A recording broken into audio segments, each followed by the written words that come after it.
¿Cómo están? Bienvenidos a una emisión más de Habla Educación. Ya estamos en compañía de nuestros invitados de hoy. Voy a presentar al doctor José Ignacio López Soria, especialista en proyectos educativos, ex rector de la UNI, también ha sido director regional de la Organización de Estados Iberoamericanos para la Educación, la Ciencia y la Cultura. Estamos también en compañía de Elizabeth Evans. Ella es directora del Instituto CREA con mucha experiencia en formación de docentes. ¿Cómo están? Bienvenidos a Habla Educación. Muchas gracias. Gracias. Bien, hoy día estamos reunidos aquí para conversar de la propuesta que hace la Municipalidad de Lima con respecto a educación, que es el llamado Proyecto Educativo Metropolitano. Estuvimos el viernes 28 en la Municipalidad en un evento de consulta sobre este documento y ustedes precisamente fueron los encargados de este foro educativo de comentar y hacer algunas observaciones sobre el documento en consulta. Yo quisiera empezar conversando un poco acerca de este movimiento de ciudades educadoras del que se habla, ¿no? Y que ha tomado como referente la Municipalidad de Lima para este proyecto educativo metropolitano. La pregunta sería, ¿cuál es el rol educador en sí de las ciudades o de las municipalidades? Bueno, yo simplemente creo que el rol de cualquier municipalidad, cualquier entidad pública o privada, hoy en día está comprendida como un rol que toma en cuenta la formación de ciudadanos. Es decir, todos nosotros no nos responsabilizamos de construir una ciudad donde tenemos ciudadanos de primer nivel, es decir, ciudadanos responsables, ciudadanos que se comprometen por sí mismos y por el entorno social y natural. Estamos haciendo muy poco y creo que hay municipalidades que están dando la delantera en esto y que hace bien la Municipalidad de Lima en acogerse a este camino para poder también desarrollarlo aquí en nuestra ciudad. José Ignacio. Sí, yo pondero igualmente que la Municipalidad de Lima haya encauzado sus esfuerzos hacia la constitución o la construcción de una ciudad educadora, un movimiento que tiene ya algunos años, que tiene algún camino recorrido y por lo tanto es posible aprender, diríamos, de lo que se está haciendo en otras ciudades, y que nos hace caer en la cuenta de un fenómeno sumamente importante, y es que la educación no es solo un problema del aula y del maestro con sus niños en el aula, sino que es un problema que nos compete a todos, ¿no? Que a todos nos compromete además, que a todos nos responsabiliza de alguna manera, y que pone, por otra parte, al servicio de la educación en general, particularmente de la educación en el ejercicio de la ciudadanía y de la urbanidad dentro de la ciudad, una serie de recursos que de otra manera estarían con otro tipo de orientaciones. La posibilidad de orientar recursos humanos, en primer lugar. La ciudad es muy rica, evidentemente, en recursos humanos, en personas. Es además muy rica en recursos físicos, ¿no? Espacios, etcétera, monumentos, construcciones, calles, plazas, etcétera, a todo lo cual se le puede ir dando un sesgo educativo. Entonces hay la posibilidad de llevar la educación bastante más allá de las paredes de la escuela, ¿no? Eso lo hemos escuchado en una entrevista que le hicimos hace muy poco a Susana Córdoba, también acá, lo hemos escuchado casi como tú lo planteas. Sin embargo, no hemos podido todavía ver con claridad un ejemplo concreto, ¿no? De cómo sería una Lima realmente educadora, ¿no? O sea, con ejemplos básicos, ¿no? De repente conocen ustedes alguna experiencia de alguna ciudad, no sé, en Latinoamérica o en Bueno, yo he escuchado a personas argentinos hablar de la experiencia en Córdoba y es muy meritorio cuando todos los agentes de cambio, los agentes que se involucran en la sociedad, asumen su rol de educador. Y en concreto, ellos tienen ejemplos muy significativos. Por ejemplo, los transportistas. Los transportistas saben que tienen que cumplir un rol educador. Entonces, ellos se forman para eso y además emiten boletos que tienen mensajes educativos en los boletos. Entonces se ponen de acuerdo en la ciudad que van a tocar tales o cuales temas y los boletos indican que están educando acerca de el apoyo que deben dar a los ancianos o cómo tratar a los niños o las importancias.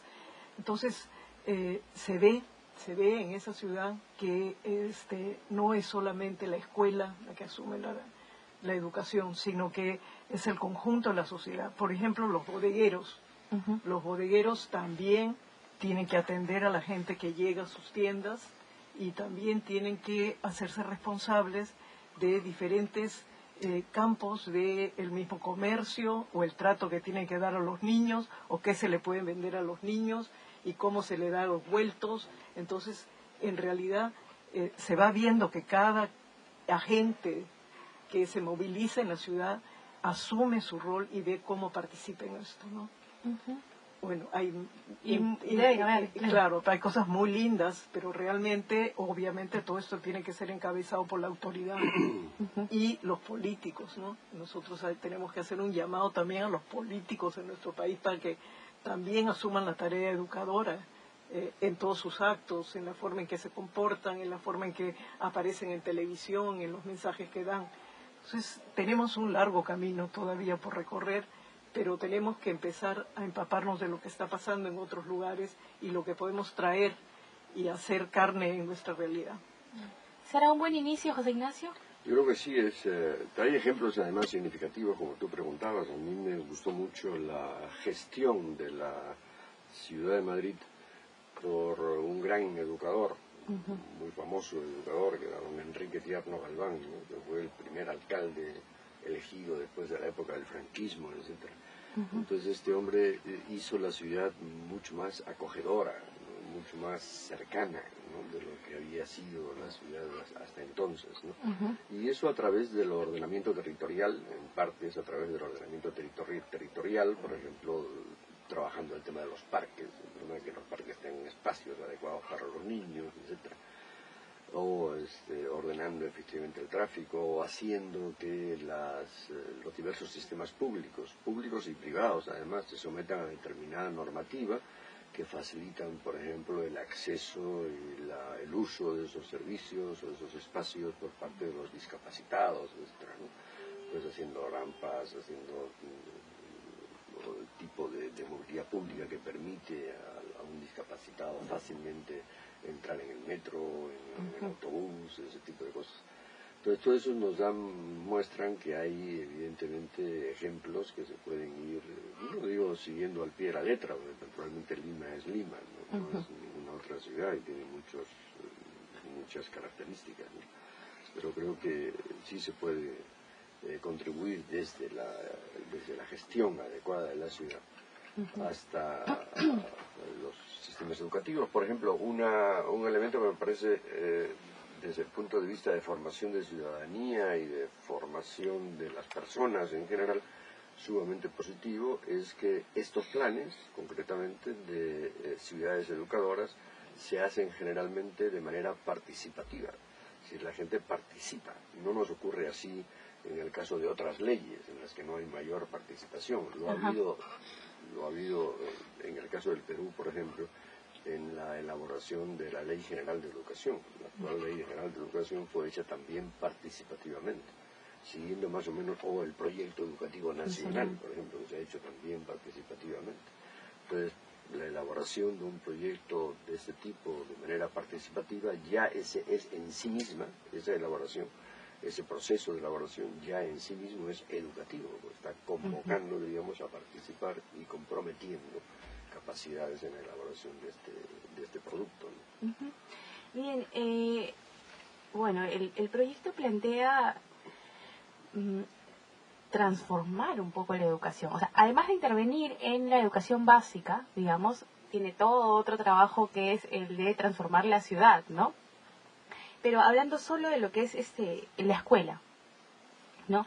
Se plantea en realidad unas metas bien altas, ¿no? Que es transformar la idea que se tiene de escuela, ¿no? Lo que también implicaría una escuela nueva, o sea, un maestro nuevo también, ¿verdad?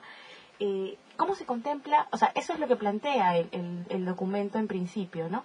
Pero, ¿cómo se plantea esto en términos, digamos, de políticas, de estrategias, de cómo alcanzar estos logros? Yo diría que, en primer lugar, advierto, y es fácil advertirlo, advierto dos planos, en definitiva, en este documento, que no necesariamente están bien casados, bien armonizados de tal manera que uno sea sinérgico con respecto al otro, de tal manera que se refuercen mutuamente. Y es que, claro, una cosa es la educación en la escuela, y otra cosa es entendido por escuela desde el jardín de infancia hasta los institutos de investigación más sofisticada, ¿no? Y otro es después la ciudad educadora.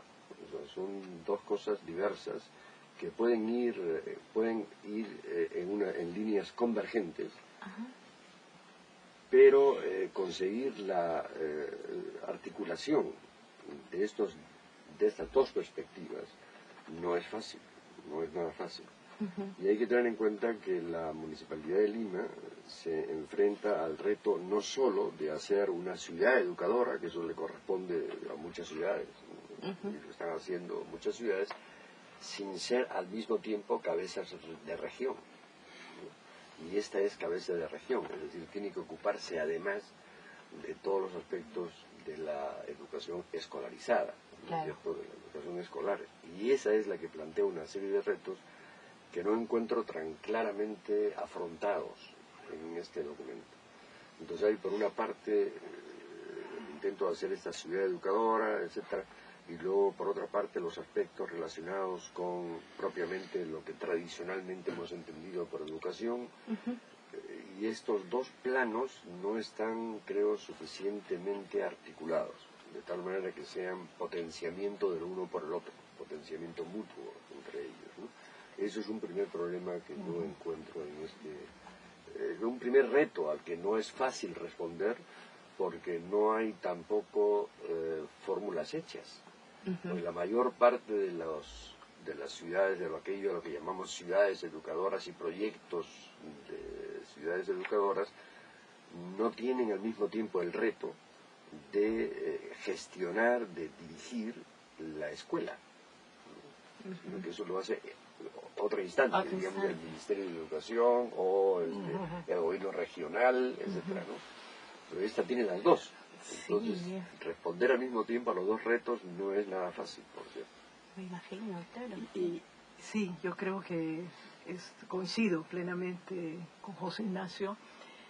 Creo que no solamente es un reto, sino es una necesidad imprescindible. No podemos desligar el construir una ciudad educadora si dentro de esa ciudad educadora las instituciones educativas, y por instituciones educativas me permito decir hasta las universidades, ¿no? Y como tú dices, los institutos de investigación deberían de asumir ese reto, ¿no? Pero también paso por el sistema educativo formal, el sistema de educación básica regular, que creo que todavía no se entiende lo que significa transformar una escuela, ¿no? Y efectivamente el documento, yo saludo el documento, dice transformar la escuela. Para mí, transformar la escuela es cambiarla de raíz. Esa escuela que tenemos hoy día no nos sirve para construir una ciudad educadora. Y creo que hay que construirla, y hay que construirla y inventarla con los propios profesores. Entonces, aquí el reto es inmenso, pero es posible. Yo creo que necesariamente tenemos que pasar por tener algún tipo de organización de maestros con buen desempeño, que permita levantar la bandera de un nuevo tipo de educación. Y los maestros existen, pero están dispersos, están aislados, no están de alguna manera organizados. Tenemos que ayudar a que se logre esta sintonía de todos los profesores que sienten la necesidad, las ganas, el compromiso de cambiarle de la escuela, pero que están solos. Lo que sí se advierte en el documento nuevamente es que los aspectos enunciativos son muy claros, lo cual no es poco. Tener las ideas claras es absolutamente fundamental. O sea, la visión que se tiene de la educación en general, particularmente en el caso de Lima y de la ciudad como ciudad educadora, los objetivos que se plantean, ¿no? las acciones, las políticas, las medidas.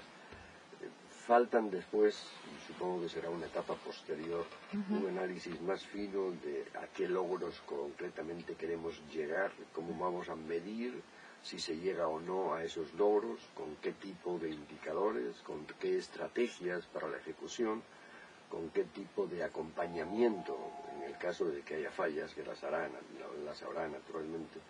Vamos a ir con una actitud de vigilancia y de castigo para ver quién lo hace mal, ¿no? Sino al revés, de acompañamiento para el mejoramiento y por lo tanto de retroalimentación del proceso. Todos estos elementos de logros, indicadores, estrategias, acompañamientos, etc., no están todavía detallados en el documento. Entonces hay que seguir trabajando naturalmente el documento porque si no se queda en buenos deseos. Claro, o sea, pero un documento de este tipo tendría, claro, un documento final tendría que tener todos esos elementos, ¿no? Pero aquí también me preocupa que nosotros tenemos ya una serie de documentos muy bien planteados y diseñados. Y a mí, desde el punto de vista del docente de aula, de un director de escuela, digo, bueno, el proyecto educativo nacional, que es un documento bello, utópico, al cual yo me adscribo y creo que tiene muchísimas posibilidades, pero los profesores no lo conocen y no saben cómo eso se vive en la escuela. No quisiera que el proyecto educativo metropolitano también adolece del mismo problema de estar tan alejado del cómo se hace, ¿no? El qué se hace, magnífico, pero ¿cómo se hace? Claro, justo... Está en realidad, efectivamente, el proyecto educativo metropolitano enmarcado dentro del PEM, del proyecto educativo nacional, y además enmarcado también en el plan regional de desarrollo concertado, ¿no? El desarrollo concertado de la ciudad. Entonces ya el hecho de que esté enmarcado en planes mayores, ¿no? Es muy significativo, enormemente importante, ¿no? El problema está en qué está haciendo la ciudad o qué estrategia, ¿no? Ha buscado la ciudad para que esos documentos, que son regulativos, son normativos, son orientadores, no son absolutos, se pueden ir cambiando naturalmente a lo largo del tiempo, pero que la gente se lo vaya apropiando, tanto los maestros, como decía Elizabeth, como los alumnos y el público en general. O sea, cualquiera de nosotros se vaya apropiando, diríamos, de esos planes y los tome como norte, diríamos, en su acción educadora en general, ¿no? Claro, el compromiso, ¿no? Justo la vicedecana del Colegio de Profesores, con respecto a este mismo tema, nos decía, ¿no? De que, bueno, saludó el documento y se mostró muy de acuerdo con muchas cosas, pero decía que el maestro no lo está asumiendo, no lo está asumiendo, no se está apropiando del documento y que por lo tanto estaba haciendo prácticamente en vano, ¿no? O sea, porque el maestro no lo estaba haciendo propio, ¿no? Y la pregunta sería, Betty, ¿cuál es el rol específico del maestro en este proceso de construcción? Bien, aquí en el documento yo recojo que dice que hay que empoderar al docente, ¿no? Y yo siento que hay que, como recogido de José Ignacio, creo que hay que ayudarlo a entender el documento y luego acompañarlo, monitorear su proceso, ¿no? Porque los docentes viven en otra realidad. Los docentes, no nos engañemos, están con el currículo que les asigne el Ministerio de Educación y de su casa a su escuela y de su escuela a su casa. Y no salen a debatir, no saben a confrontar ideas, ni siquiera al interior de la escuela confrontan la situación propia de sus propios alumnos. Entonces, tenemos que reinventar al maestro también. Tenemos que darle las oportunidades al docente de aula, a los directores de escuela, a entender que estamos en otro tipo de sociedad y que nos necesita, que esta sociedad necesita a los docentes y a los directores de escuela y que necesita nuevos tipos de escuela. Y hay que asumir retos, hay que no solamente capacitarlos, sino también hacerlos participar en diferentes momentos donde ellos van a hacer propuestas de qué cambios logran desde su escuela. Creo que son capaces, o sea, hay que tratarlos como personas mayores, maduras, que también pueden aportar, pero todavía no se da ese que llamo yo puente entre el sector más de élite de la educación en nuestro país y los agentes educadores que están en las aulas, ¿no? Claro, la estrategia, como decía José Ignacio, ¿no? Claro, Para llegar. Para conseguir que los maestros efectivamente se incorporen como el agente principal, porque al fin y al cabo en la escuela el agente principal es el maestro. Tú puedes tener excelentes aulas y textos y laboratorios y todo lo cual es necesario, por cierto, pero el que es absolutamente imprescindible es el maestro, ¿no? El maestro además en una condición en la que cada vez más el maestro es un acompañante, o sea, no es el maestro tradicional que impone una determinada norma y dice y habla ex cátedra, ¿no? Sino es el maestro que acompaña procesos de aprendizaje, ¿no? Porque hoy día se puede aprender de muchas maneras y el maestro es en gran medida es un tutor, ¿no? Es un conductor, pero en el sentido de tutor, en el sentido de acompañante de un proceso de descubrimiento, en definitiva, y de ordenamiento de aquello que el muchacho va viendo, el niño, la niña, y cualquier adulto incluso, puede ir viendo. Lo que pasa es que también desgraciadamente venimos de una historia bastante reciente, además, que tiene sus rasgos y sus lastres hasta nuestros días, de una consideración si no despreciativa, por lo menos poco apreciativa de la labor del magisterio, ¿no? Claro.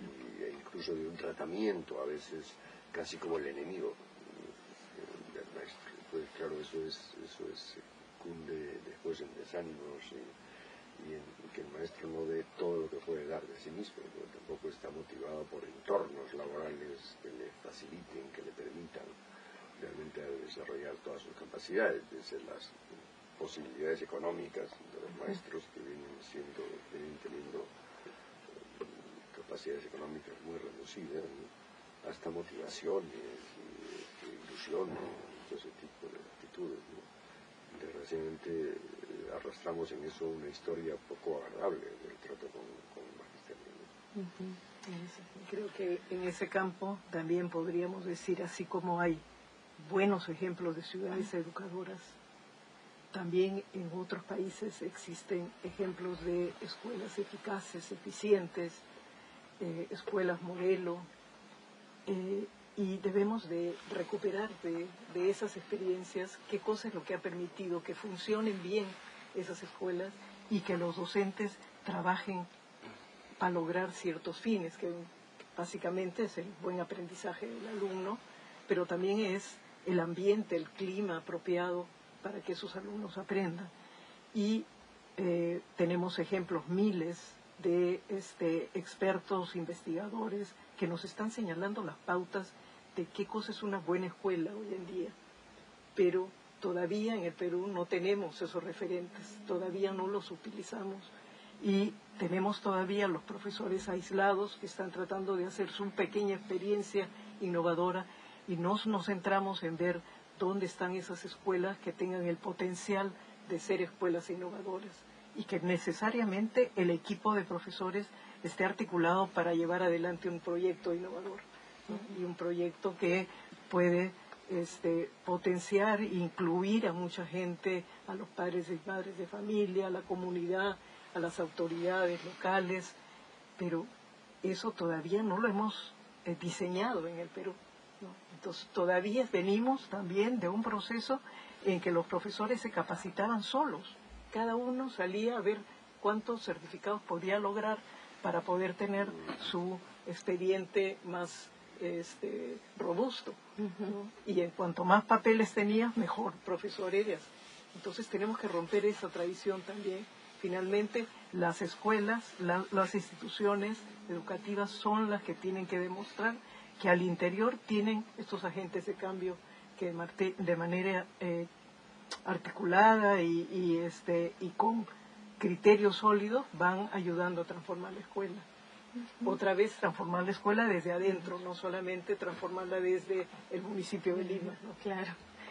José Ignacio, en tu intervención el viernes 28 cuestionabas el tema de desarrollo y la ponías digamos, en contraparte con la calidad de vida, digamos, ¿no? ¿Por qué este documento se ponía, ¿no?, como techo el desarrollo? Quizás podrías comentarnos esa observación que hiciste. Bueno, lo que quería decir es que, como nos ocurre en otros muchos campos, ¿no?, en el caso de la educación y particularmente en este documento, nos ubicamos en un ámbito determinado y este es el ámbito del desarrollo. O sea, nos ponemos como paraguas del desarrollo. Y el desarrollo es un concepto que nos viene de antiguo, por cierto, que tiene una tradición que viene desde la idea de progreso del siglo XVIII, ¿no?, que después se ha ido convirtiendo en desarrollo y que hoy ya incluso está un poco en capa caída, está teniendo menor importancia o está siendo sustituido por otro concepto aún más estrecho, que es el de crecimiento, porque por crecimiento generalmente se entiende crecimiento económico.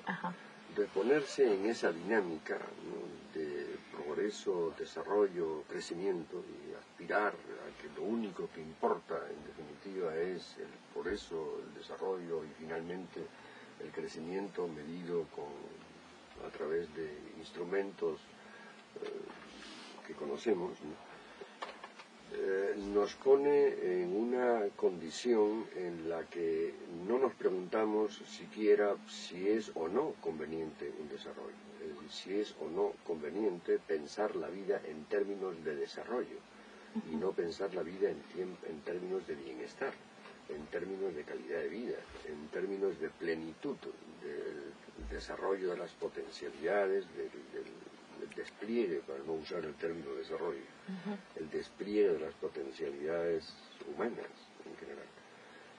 No tenemos por qué recurrir, como digo, a un concepto que a mi juicio encarrila el fenómeno educativo y la concepción de la ciudad, en este caso pues son los dos elementos, dentro de un parámetro a mi juicio demasiado estrecho. Y creo que deberíamos pensar más en construir calidad de vida que en construir desarrollo. Muy bien. Esta propuesta estaría respondiendo a lo que conocemos, lo que va, ¿no?, en lo que va de esta propuesta, estaría respondiendo a las necesidades de una ciudad como Lima, con las características principales que conocemos, ¿no?, que es una mezcla de culturas, ¿no?, de diversas culturas, básicamente eso, ¿no? O sea, ¿creen ustedes que estaría respondiendo a las necesidades? Yo diría que ambivalentemente, ¿no? Responde a esa necesidad ambivalentemente. Y lo hace ambivalentemente porque, como dije en la presentación, el trasfondo teórico, digamos, del documento es bastante débil, no está bien trabajado.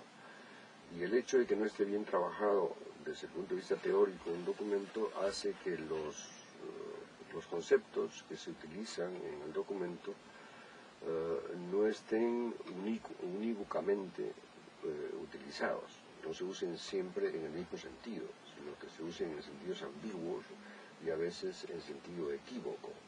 Con el mismo documento dicen, con el mismo término, dicen a veces cosas diversas, ¿no?, diversas entre sí. Entonces, esta deficiencia teórica, ¿no?, se advierte en una cierta ambigüedad del documento en el que por una parte se habla de ciudadanos iguales, de ciudadanos integrados, se usa una serie de conceptos como el del término de inclusión, es decir, términos que apuntan hacia la homogeneización de la sociedad, pero luego por otra parte se habla de multiculturalidad, de interculturalidad, de diversidad de culturas, etc. Y estas dos concepciones no son tan articulables, o es muy difícil de articular, de ser articuladas, ¿no? por eso es que digo que el documento en gran parte en ese aspecto es ambivalente. Por una parte busca efectivamente que los limeños no es lo mismo ser iguales que tratarse como iguales. Es decir, no es lo mismo ser iguales que valorarse como iguales. Lo importante es que nos valoremos como iguales siendo diferentes y admitiendo que somos diferentes y además alegrándonos de ser diferentes. Porque entonces la diferencia se convierte en una fuente de gozo, una fuente de enriquecimiento, una fuente de gozo, ¿no? Pero si hablamos de inclusión, si hablamos de integración, si hablamos de ser iguales, son términos que están en otro contexto teórico y consiguientemente en otro contexto práctico, que aquel que yo creo que efectivamente se busca. A mí me da la impresión de que efectivamente se busca multiculturalidad, ¿no? Y entendimiento entre desiguales, y convivencia entre desiguales, y hasta alegría de ser desiguales. Creo que de alguna manera se busca, pero luego por otra parte esa búsqueda se hace por caminos tortuosos y probablemente que conducen a otra meta, a otro fin, a otro objetivo, que aquel que realmente se busca, ¿no? Lo que ha dicho José Ignacio es muy importante. Quisiera acotar una pequeña idea, porque estamos hablando de una ciudad de 9 millones de habitantes, una ciudad enorme, con una diversidad y una amplitud tremenda. Y no veo que en el documento haya una explicitación de la complejidad de esta ciudad, que finalmente tiene tantos distritos y que también a nivel de distritos debe de ir solucionándose estas complejidades. Creo que es muy difícil que la Municipalidad de Lima asuma la integralidad. Si uno trabaja en San Juan del Lurigancho nomás, sabe que ahí hay 1 millón de habitantes o más, y lo complejo que es ese entorno, y cómo se plantea el que se sectorice el distrito para poder tener mejor manejo, mejor relación entre la gente, porque si no, es algo que es muy, muy complejo y muy difícil de asumir. Entonces, yo sí quisiera ver algo de eso en el proyecto educativo metropolitano, que no es una ciudad de 1,5 millones de habitantes o algo más manejable, más ordenable, ¿no? Entonces, por ahí yo siento que tenemos que pasar a una etapa en que analizamos qué significa una metrópoli de esta magnitud, ¿no? Manejar la complejidad, ¿no? Y yo creo que el reto en una ciudad como Lima, concretamente desde el punto de vista educativo, está en manejar esa complejidad sin deshacerla, porque no se trata de reducir lo complejo a lo simple, no ese es el objetivo, de tal manera que tú deshaces la complejidad para construir homogeneidad. El reto está en gestionar la heterogeneidad, en gestionar la complejidad, y en gestionarla de tal manera que esas diferencias se encuentren y se enriquezcan mutuamente sin perder sus peculiaridades, ¿no? Sin perder su enorme potencial de ser diferentes, ¿no? Entonces eso es muchísimo más difícil, es un reto muy difícil, un reto además para el cual no hay tampoco instrumentos prácticos para manejarlo. Esa escucha atenta de la complejidad para gestionar la complejidad sin reducirla a la unidad es sumamente difícil. Pero hay que hacerlo, hay que atreverse a hacerlo. Exacto, y a este documento estaría pasando a una segunda etapa de consulta, ¿no? Que bueno, que esperemos que se enriquezca, ¿no? Muchísimo más. Ya para ir terminando, no puedo dejar de preguntarles por la coyuntura del magisterio peruano. Estamos en huelga ya más de 4 semanas. Hubieron algunos visos de querer levantarse la huelga, porque bueno, se dijo que ya estaban dialogando, ¿no? El SUTEP con el ministerio y una comisión del gobierno, pero quisiera conocer un poco la posición de ustedes y la opinión acerca de esta coyuntura. Bueno, creo yo que hemos llegado a este tiempo de un magisterio descontento, un magisterio que no encuentra su verdadero reconocimiento en la sociedad después de muchísimos años y muchos gobiernos, ¿no? Yo creo que ahorita está reventando el asunto en las caras de los actuales gestores de educación y no se está tomando en cuenta esta diversidad, diferencias tan grandes que han existido entre diferentes profesores en diferentes regiones del país. Creo yo que también estamos llegando a un punto en que el magisterio ha sido muy vapuleado, muy golpeado, muy maltratado. Entonces llega resentido.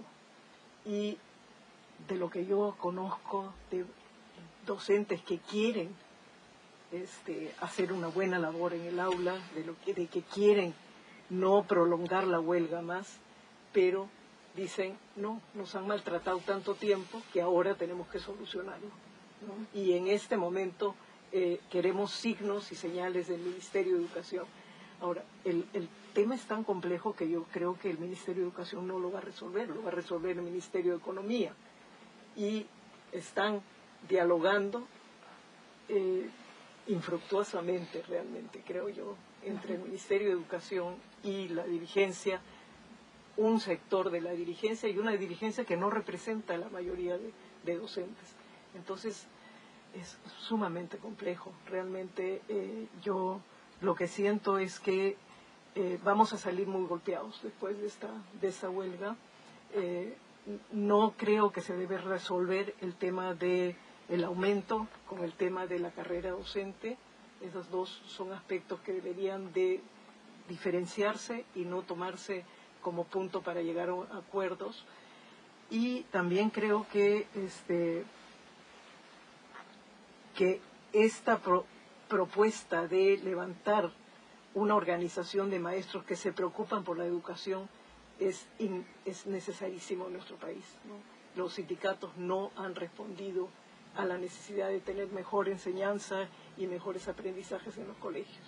Entonces están preocupados de sus propios agendas personales, de sus propios reconocimientos de diferentes pagos, y llegamos a la, disculpa, pero es la aberración de pedir un 30% por preparación de clase, donde se ha visto de que un docente, un profesor no asume su clase preparándose previamente para eso. O sea, eso no puede ir desvinculado.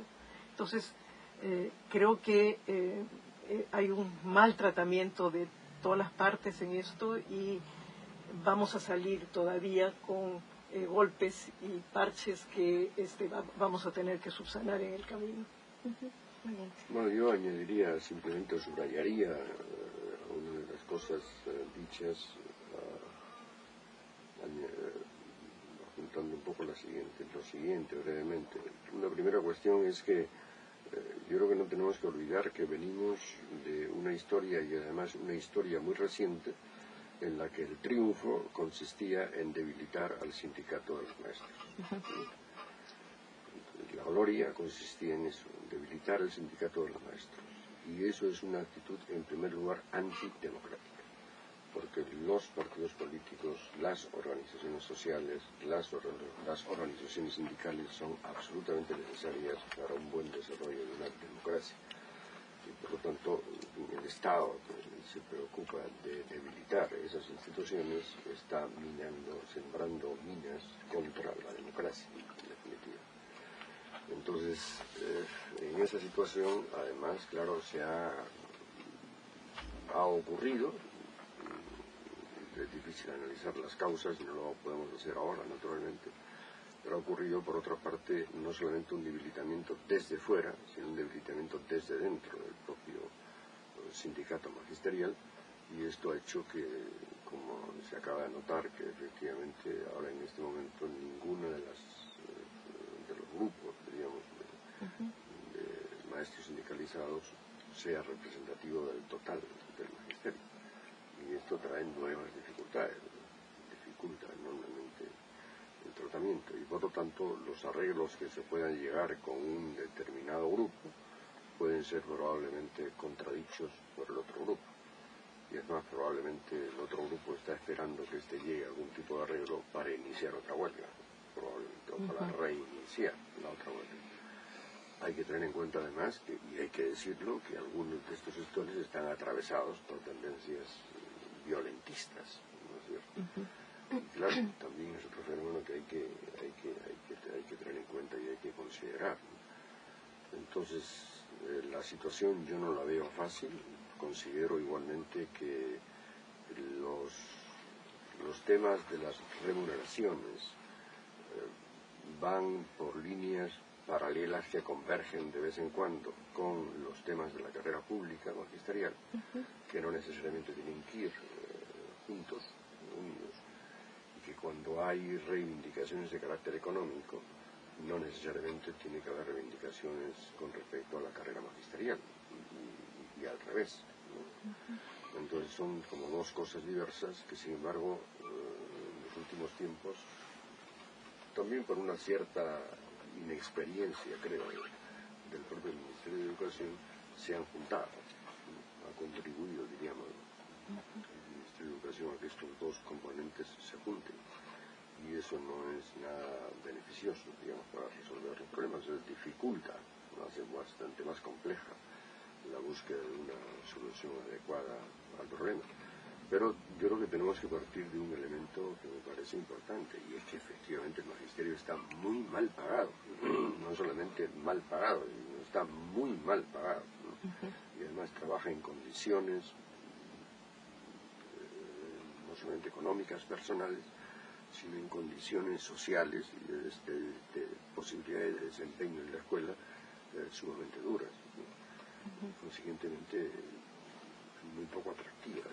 Evidentemente no es impensable pues que haya problemas como los que de hecho hay. Y en estas cuestiones yo sí creo que el Ministerio de Educación debería tener la voz cantante. Creo que en nuestro país tenemos el problema de que la voz cantante en todos los aspectos los tiene siempre el Ministerio de Economía y Finanzas. Es decir, aquel que gestiona los recursos termina siendo, en definitiva, porque al fin y al cabo los recursos son de todos los peruanos, ¿no es cierto? No son del Ministerio de Economía y Finanzas, son de todos los peruanos, y no son del Ministro de Economía y Finanzas. Y consiguientemente debería gestionarlos desde los pedidos que se hacen y desde las demandas que vienen de los diversos ministerios. O sea, el Ministerio de Economía y Finanzas es la caja, ¿no? Pero no es el administrador de la caja, no es el dueño del Perú, ¿no? Naturalmente los diversos sectores deberían proponer sus demandas y además exigir el cumplimiento de esas propuestas.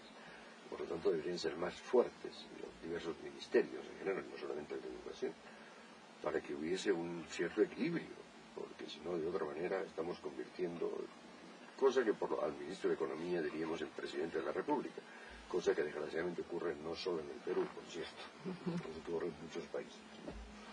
Bueno, ya el tiempo nos ha quedado corto, no me queda nada más que agradecerles por su participación en Habla Educación y esperamos tenerlos próximamente aquí en la cabina. Gracias. Muy bien, muchas gracias.